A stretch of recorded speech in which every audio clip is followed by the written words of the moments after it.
नमस्कार, जय हिंद। मैं प्रीत मणि कुमार बिहार कृषि विश्वविद्यालय के मंडन भारती कृषि महाविद्यालय अगवानपुर सहरसा से अभी हम अपने स्नातक की पढ़ाई पूरी की है।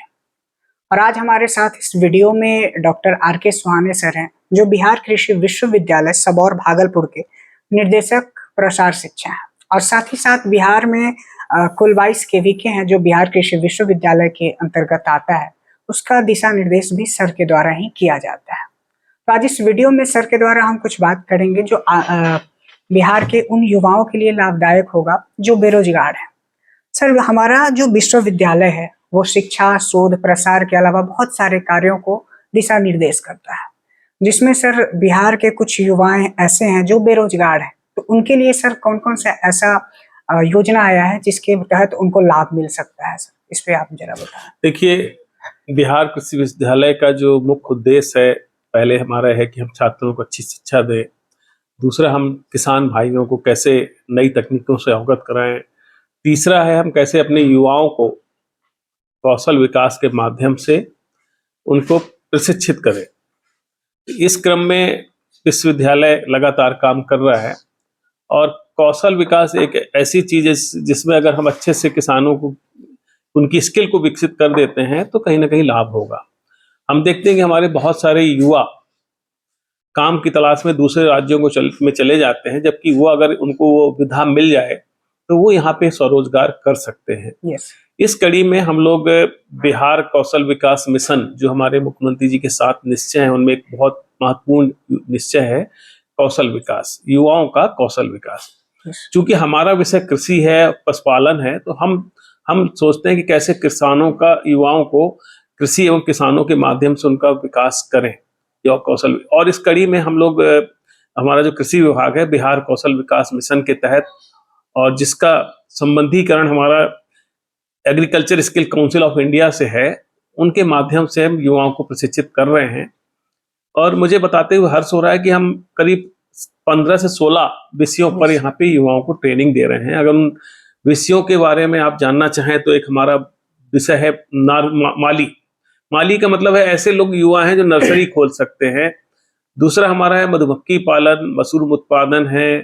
तीसरा हमारा है कि कोई पॉली हाउस अगर बनाना के खेती करना चाहता है, कृषि यंत्रों की मरम्मतीकरण के माध्यम से, बीज उत्पादन के माध्यम से, इस तरह के ऐसे विषय जिनसे हम कहीं ना कहीं अपना रोजगार विकसित कर सकते हैं। इनमें हम 2 तरह की ट्रेनिंग देते हैं।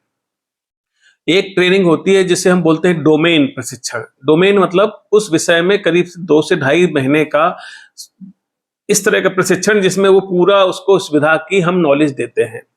दूसरा होता है आरपीएल। कुछ ऐसे हमारे युवा हैं जो कहीं ना कहीं उनको प्रशिक्षण, उसमें वो उस विधा में वो जानकारी रखते हैं, लेकिन उनको किसी तरह का सर्टिफिकेट नहीं होता, जिससे उनको आगे कहीं मदद चाहिए होती तो नहीं मिल पाती है। तो उसको हम बोलते हैं रिकॉग्नाइज्ड प्रायर लर्निंग। ये प्रोग्राम कम अवधि का होता है, 9 से 10 दिन का होता है। क्योंकि हम ये जानते हैं कि उनके पास सर्टिफिकेट नहीं है, इसलिए और उस विधा में उनको अच्छी नॉलेज है, थोड़ी सी और अगर उनकी नॉलेज दे दी जाए तो उनको हम इस तरह की ट्रेनिंग 9 से 10 दिन की देते हैं।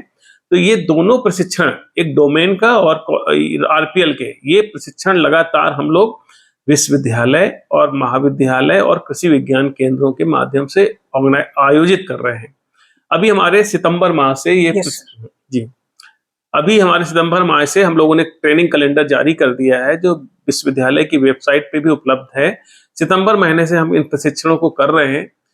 इस बार हमने एक विशेष बात ये की है कि कई बार हमारे किसान भाई कृषि विज्ञान केंद्र महाविद्यालय जाने में या विश्वविद्यालय आने में दिक्कत होती थी, तो हमने हर कृषि विज्ञान केंद्र का और विश्वविद्यालय का एक बारकोड बना दिया है। उस बारकोड में अगर कोई अपना पंजीकरण कर देता है और जब ट्रेनिंग शुरू होनी होती है तो हम उनको खबर करते हैं कि ये प्रशिक्षण सबौर में शुरू हो रहा है। नहीं तो पहले किसान भाइयों को एक बार फार्म भरने आना पड़ता था, फिर दोबारा आना, तो उनको ये बचाने के लिए, और चूंकि इसमें हमारे पास राज्य भर के किसानों के जब फार्म आ जाते हैं तो फिर हम यहाँ से भी उनको दूसरे कृषि विज्ञान केंद्रों में भेज देते हैं। जो यहाँ नहीं आ पाते हैं तो उनको उस जिले के कृषि विज्ञान केंद्र में मिल जाता है। ये बारकोड का सिस्टम हमने चालू किया है।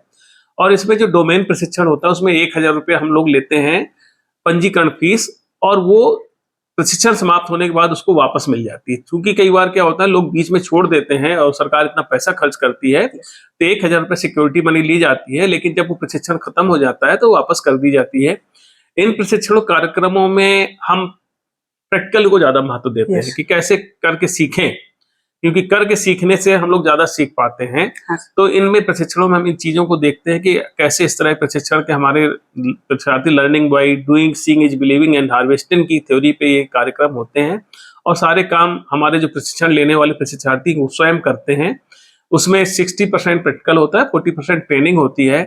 और इसमें क्या होता है, बायोमेट्रिक अटेंडेंस होती है। उस अटेंडेंस को दिल्ली से या पटना से ही डील किया जाता है। इसमें इसलिए प्रशिक्षणार्थियों को 80% अटेंडेंस रहना जरूरी है। और बायोमेट्रिक है तो सुबह समय से आना है, शाम में जाना है। तो ये बड़ी इस ट्रेनिंग में समय की प्रतिबद्धता है। और दूसरा, हमारे इसमें जो एग्जाम होता है वो तीसरी पार्टी लेती है, यानी कि agriculture skill council of India exam लेता है। तो इसमें थर्ड पार्टी एग्जाम होने से कहीं ना कहीं हम अगर प्रशिक्षणार्थी ने नहीं सीखा है तो शायद उसको वो सर्टिफिकेट नहीं मिले। तो ये प्रशिक्षण कार्यक्रम है अपने युवाओं से।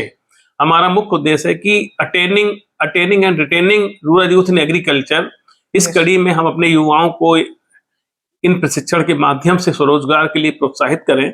और मैं ये भी बताना चाहता हूँ कि बहुत सारे ऐसे युवा जिन्होंने यहाँ प्रशिक्षण लिया था वो स्वयं प्रशिक्षण भी प्राप्त करके अपना स्वरोजगार स्थापित किए हैं। कई लोग ऐसे हैं जैसे उन्होंने माली की ट्रेनिंग ली तो विभिन्न होटलों में विभिन्न जगह कार्यरत भी हैं। बहुत सारे लोग हमारे करीब बहुत सारे युवा हैं, महिलाएं विशेषकर, जिन्होंने मशरूम का उत्पादन इन प्रशिक्षण लेने के बाद शुरू किया और वो आज की डेट में सफल उद्यमी हैं। हमारा मुख्य उद्देश्य है कि हम कैसे अपने युवाओं को उद्यमता की ओर जोड़ें। और इन कार्यक्रमों में हम अपनी बिहार के युवा किसानों से अनुरोध करना चाहेंगे कि इन प्रशिक्षण कार्यक्रमों के माध्यम से वो प्रशिक्षण प्राप्त करें। और हमने पहले ही बताया कि ऐसा इनमें बहुत हम फीस नहीं लेते हैं किसी तरह की, केवल डोमेन में, आरपीएल में वो भी नहीं लेते। आरपीएल में एक और खास बात ये है कि जो 10 दिन रहेंगे उनका वेजेज लॉस भी हम देते हैं कि अगर वो अपने घर में होते तो उनको कहीं मजदूरी का नुकसान हो रहा है, वो भी सरकार ने प्रावधान कर रखा है। लेकिन कहीं ना कहीं हम लोगों का प्रयास रहता है कि गुणवत्ता युक्त प्रशिक्षण कार्यक्रम हो और कहीं ना कहीं इसके सार्थक परिणाम भी आ रहे हैं। सर, इस प्रशिक्षण को ज्वाइन करने के लिए कोई उम्र सीमा भी रखी गई है? इसमें देखिए मैट्रिक से इंटरमीडिएट तक होना चाहिए और इसमें उम्र सीमा नहीं है। हम 45 से 50 वर्ष तक के लोगों को मौका देते हैं, बहुत अधिक एज के लोगों को तो हम नहीं दे पाते हैं। लेकिन जो लोग आगे बढ़ने वाले उम्र ऐसी कोई बाधा नहीं है प्रशिक्षण प्राप्त करने के लिए। लेकिन फिर भी ऐसा नहीं कि कोई 65 साल 70 साल का हो तो हम ट्रेनिंग कराएंगे, लेकिन फिर भी हम प्रयास करते हैं 50 साल तक के लोग को प्रेफरेंस देते हैं। सर, आपका बहुत बहुत धन्यवाद। ये जानकारी जो भी लोग देख रहे हैं, इस वीडियो के नीचे एक बार कोड दिया होगा डिस्क्रिप्शन में, उसका लिंक होगा, वहां से आप लोग जुड़कर स्कैन करके उसको वहां से आप लोग रजिस्टर कर सकते हैं, ताकि आगे कोई भी ऐसी जानकारी हो जो प्रशिक्षण से संबंधित हो तो आप लोगों तक पहुंच जाएगी। धन्यवाद। Thanks for watching. चैनल के साथ बने रहिए।